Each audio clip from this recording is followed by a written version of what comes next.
Crisis is a word that is used all too often in the world of news. But the depth of a crisis in Israel, a nation in perpetual conflict, can best be measured by the state of its armed forces. For the first time in memory, top Israeli defense pilots have announced that they are not going to work. They belong to the 69th Squadron. They are known as the Hammers. They are the sole operators of the most valuable strike jets in the Israeli Air Force, the Boeing F-15I, which is the Central Strike Force trained to hit Iran's nuclear sites.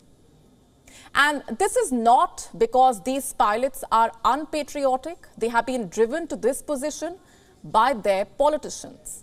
These pilots have joined the mass protests against the Prime Minister, Benjamin Netanyahu's efforts to control and curb Israel's independent judiciary, along with his far-right allies.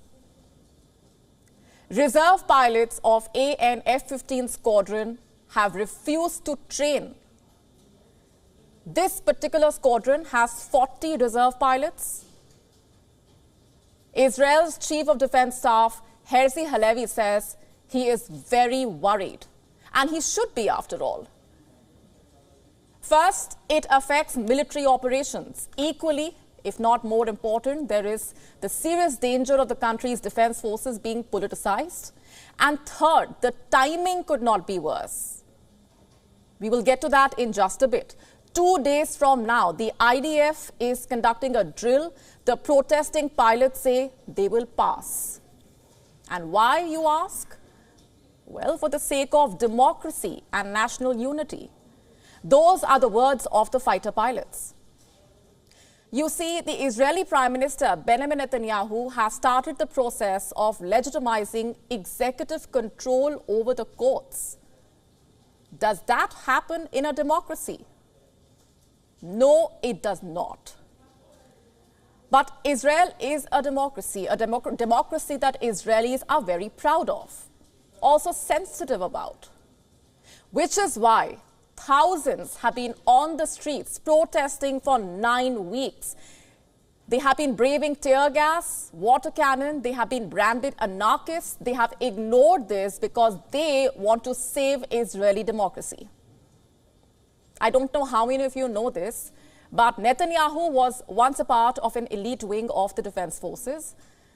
He was an officer in Israel's commando unit. And today, he is leading the assault on Israel's democracy, its judiciary. Is it because he is facing charges? Netanyahu, remember, is actually under trial for corruption. If you ask Netanyahu, he will deny any correlation. But that is a story for another day. This is what the IDF Chief of Staff has reportedly told Benjamin Netanyahu. I'm very worried by the spread of refusal to serve and of the discussion about the refusal to serve. Already, this could harm the IDF's operational capacity. And you know what? The man is not exaggerating. Israel has been at war from its birth in 1948, and conflict still rages in the region. The main conflict is now with the Palestinians. There is barely a day when some conflagration does not erupt, with the Air Force in continual use. Then Hamas began dominating the discourse. In 2021, there was an 11-day war. We were on top of it, all of those 11 days and more. My point here is this country is always just a flare-up away from war. And as I speak, there are talks of a third intifada. Do you think Israel can afford a pilot's mutiny? The Hammers operate out of the Hatzerem Air Base. This is where it is located on the map. Not that far from Gaza Strip, as you can see. These pilots swear they will not compromise on the country's security.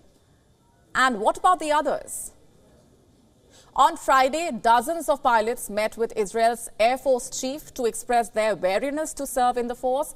The IDF Chief of Staff says there has been a quote-unquote alarming growth in the number of protesting reservists.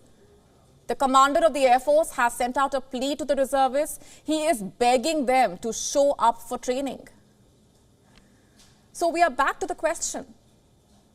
Netanyahu knows the size of the crisis better than most, but is he really putting his personal interest and the government's political interest above the national interest?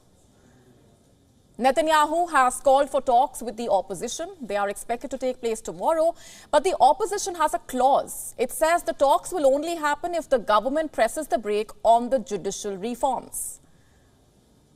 So what will Netanyahu choose? To save his back vis-a-vis the trial?